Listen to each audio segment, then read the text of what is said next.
ورحمۃ اللہ وبرکاتہ۔ تلاوت حدیث پاک۔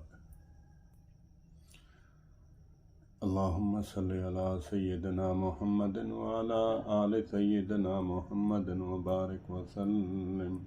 عن ابن عباس رضی اللہ تعالی عنہما قال كان أحب الطعام إلى رسول الله صلى الله عليه وسلم السريد من الخبث والسريد من الحیث۔ ابو داؤد شریف۔ ترجمہ۔ حضرت عبداللہ بن عباس رضی اللہ تعالی عنہما بیان فرماتے ہیں کہ نبی کریم صلی اللہ علیہ وآلہ وسلم کو